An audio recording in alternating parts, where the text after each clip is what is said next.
Assalamualaikum warahmatullahi wabarakatuh. Perkenalkan, nama saya Syahrul Aminuddin. Nomor induk mahasiswa 3412 331105. Saya dari Prodi Teknik Mesin Manufaktur, RPL Manufaktur, kelas Malam A. Izin pada kesempatan kali ini saya ingin membahas resume tentang bab 5, yaitu bagaimana membangun paradigma Qur'ani.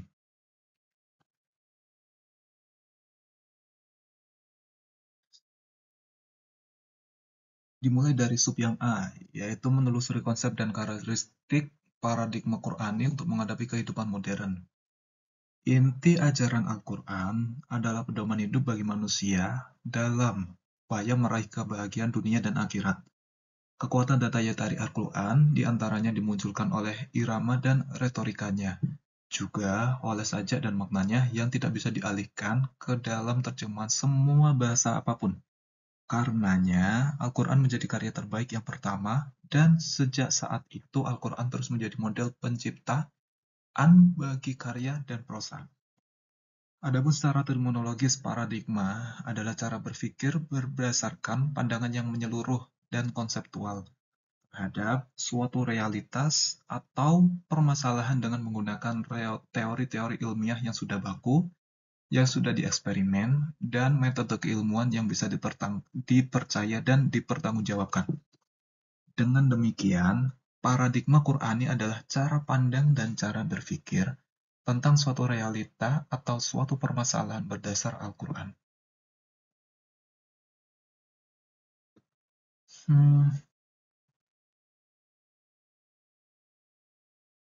Berikutnya, mengapa Al-Quran dijadikan paradigma? Semua orang menyatakan bahwa suatu keyakinan dalam hati orang-orang beriman, Al-Quran mengandung gagasan yang sempurna mengenai kehidupan. Al-Quran mengandung suatu gagasan murni yang bersifat metahistoris, dan menurut Kunto Wijoyo tahun 2008, Al-Quran sesungguhnya menyediakan kemungkinan yang sangat besar untuk dijadikan cara berpikir. Pengembangan eksperimen ilmu pengetahuan berdasar paradigma Al-Quran jelas akan memperkaya khazanah ilmu pengetahuan umat manusia. Kegiatan itu mungkin bahkan tentu saja akan menjadi rambahan baru bagi munculnya ilmu pengetahuan alternatif atau ilmu-ilmu baru yang akan berguna pada kehidupan yang akan datang. Premis normatif Al-Quran dapat dirumuskan menjadi teori yang empiris dan rasional. Struktur Al-Quran adalah sebuah ide normatif filosofis yang dapat dirumuskan menjadi paradigma teoretis. Paradigma Qur'ani akan memberikan kerangka bagi pertumbuhan ilmu pengetahuan empiris dan ilmu pengetahuan yang rasional dan asli tentunya. Sub yang B, yaitu menanyakan alasan mengapa paradigma Qur'ani sangat penting bagi kehidupan modern.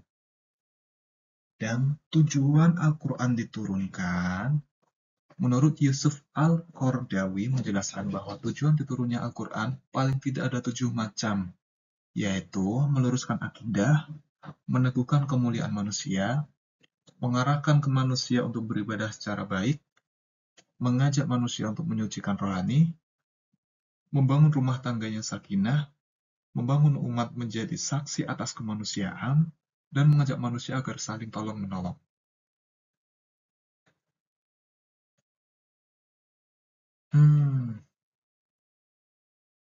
Sebagian dari tujuan di atas dijelaskan dalam uraian sebagai berikut. 1. Meluruskan akidah manusia. Dalam meluruskan akidah manusia, dibagi menjadi beberapa sub, yaitu salah satunya menegakkan pokok tauhid.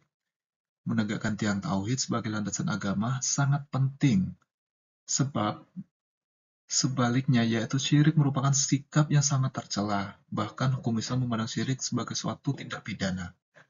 Yang kedua, mensahihkan akidah tentang kenabian dan kerasulan. Di dalam Al-Quran, ada kisah yang panjang yang merupakan bagian dari kisah para rasul bersama umat. Mereka yang ujungnya kecelakaan bagi orang-orang yang mendustakan para rasul, dan keselamatan bagi orang yang beriman kepada rasul. Kemudian, kami selamatkan rasul kami, dan orang-orang yang beriman mengikuti para rasul. Demikian adalah bagi kami yang menyelamatkan orang-orang beriman.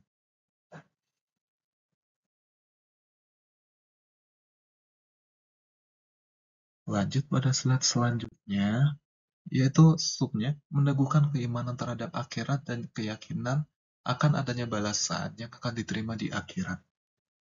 Informasi yang diangkat dalam Al-Quran, baik dalam ayat Madaniyah maupun Makkiyah, bahwa iman terhadap akhirat adalah segala sesuatu yang ada di akhirat berupa hisab, surga, dan lain-lain, dan tujuannya diturunkan Al-Quran.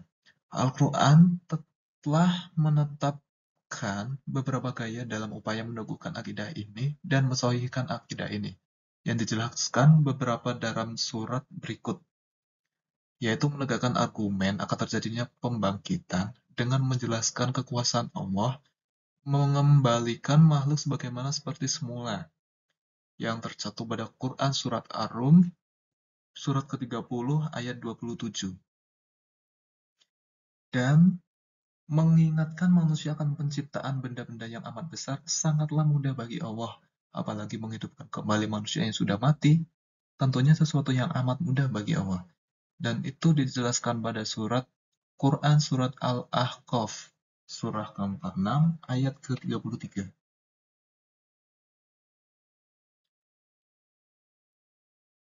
2. Meneguhkan kemuliaan manusia dan hak manusia.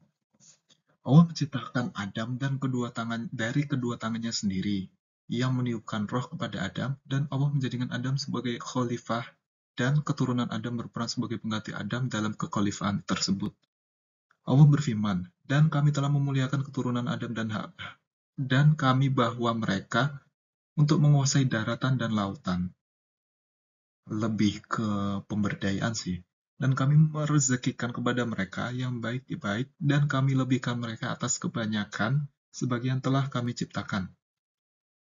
Firman tersebut tercantum dalam Quran, surat Al-Isra, surat ke-17 ayat ke-30. Dan ada ayat lagi yang menyatakan bahwa, tidakkah kamu berpikir, sesungguhnya Allah telah menaklukkan untuk kamu segala apa yang ada di langit dan bumi, dan Allah menyempurnakan untuk kamu nikmat lahir dan batin. Quran Surat Luqman, surat ke-31 ayat 20.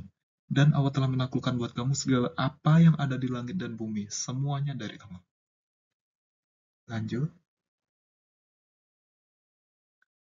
Sub yang C, yaitu menggali sumber historis filosofis psikologis dalam kehidupan modern. Untuk menggali sumber historis, paradigma Qur'ani yang membawa kemajuan kemodernan pada zaman silam, Anda dapat mempelajari cara-cara untuk mencapai kemajuan pada zaman keemasan Islam dan mempelajari peran Al-Quran. Kalau dikaji secara mendalam, faktor penyebab umat Islam bisa maju pada saat itu adalah karena menjadikan Al-Quran sebagai paradigma kehidupan. Al-Quran pada saat itu bukan hanya dijadikan sebagai sumber ajaran, tetapi menjadi paradigma dalam pengembangan iptek, pengembangan budaya, bahkan Al-Quran dihadirkan untuk mengatasi dan menghadapi problem kehidupan sehari-hari pada umat saat itu. Pada zaman keislaman keemasan Islam, Al-Quran dijadikan sebagai paradigma dalam segala aspek kehidupan. Dan Rasulullah SAW demikian juga generasi berikutnya, yakni generasi setelah Rasulullah, yaitu generasi tabi'in, menjadikan Rasulullah sebagai panutan dan Al-Quran sebagai hadis sebagai sumber ajaran yang mereka implementasikan dalam keseharian, sehingga yang tampak dalam kehidupan adalah generasi Qur'ani yang membawa rahmat dan berkah bagi seluruh alam. Rahmatan lil alamin. Para sahabat menjadikan Rasulullah sebagai panutan. Setiap perbuatannya Rasulullah kerjakan, mereka pun melaksanakan, dan setiap larangan mereka tinggalkan. Di tengah mereka, Rasulullah hadir di hati mereka. Demikian juga generasi berikutnya, yaitu generasi tabi'in, menjadikan Rasulullah sebagai panutan dan Al-Quran sebagai sumber ajaran yang mereka implementasikan dalam keseharian. Sehingga tampak dalam kehidupan adalah generasi Qur'ani yang membawa rahmat dan berkah bagi seluruh alam. Keistimewaan generasi ini memang telah digambarkan Rasulullah dalam sabdanya, yaitu, sebaik-baik generasi adalah generasiku. Lalu, generasi baik selanjutnya yaitu generasi berikutnya, hadis riwayat Muslim. Sikap komitmen para sahabat dan generasi berikutnya menjadikan Rasulullah sebagai uswah atau sebagai panutan dalam segala hal kehidupan dan seluruhnya perilaku mereka sesuai dengan tuntunan yang diajarkan Al-Quran itu sendiri. Allah berfirman, apa-apa yang Rasulullah datangkan untuk kamu, maka ambil, dan apa yang dilarang, maka tinggalkan. Oke. Membangun argumen tentang paradigma Qurani sebagai satu-satunya model untuk menghadapi kehidupan modern. Karena ajaran Islam sumbernya Al-Quran dan Hadis yang bersifat syumu, artinya mencakup segala aspek kehidupan. Kedua, ajaran Islam bersifat rasional, yang artinya nalar manusia sejalan dengan nalar manusia atau sesuai logika ya, sehingga tidak bertentangan dengan intek. Ketiga, ajaran Islam berkarakter tadarruj, artinya bertahap dalam urut dan implementasinya. Keempat, ajaran Islam bersifat tok, artinya tidak banyak beban karena beragama itu memang mudah dan arti untuk melaksanakan berada dalam batas-batas kemanusiaan, bukan malah sebaliknya. Tidak ada yang di luar kemampuan manusia untuk melaksanakan. Allah sendiri menyatakan dalam banyak ayat bahwa dikehendaki oleh Allah dan kemudahan bagi umat manusia bukan kesulitan. Menjunjung tinggi kesamaan, yaitu toleransi, keadilan, rahmat bagi seluruh alam. Perlu ditambahkan adanya faktor persesuaian antara akal dan wahyu. Wahyu adalah absolut. Argumen akal tentang kebenaran wahyu tidak memberikan pengaruh sedikit pun terhadap kebenaran itu. Demikian sebaliknya, argumen akal menyatakan ketidakbenaran wahyu tidak lantas membuat wahyu itu menjadi tidak benar. Akan tapi, apabila akal melakukan penalaran yang valid, maka ia sesuai dengan kebenaran wahyu.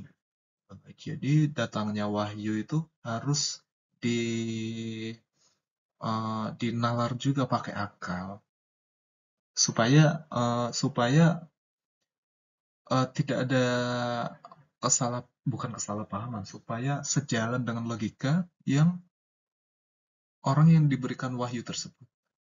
Kesesuaian proses transmisi data menurut Juhaya melahirkan ilmu tafsir dan ilmu hadis yang kemudian berkembang menjadi landasan ilmu lainnya.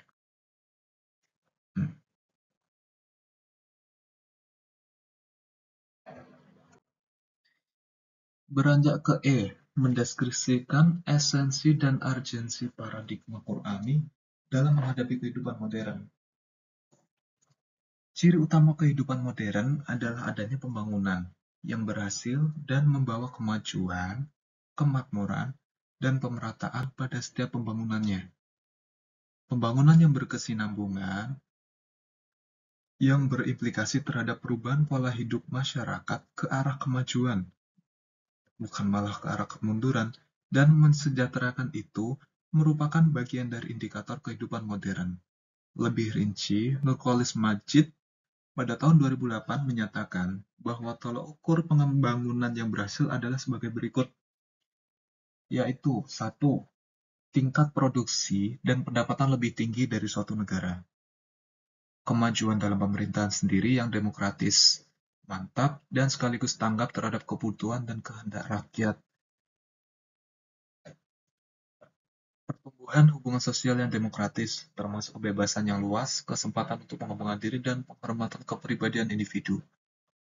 Tidak mudah terkena komunisme dan totalitarisme lainnya karena alasan-alasan tersebut.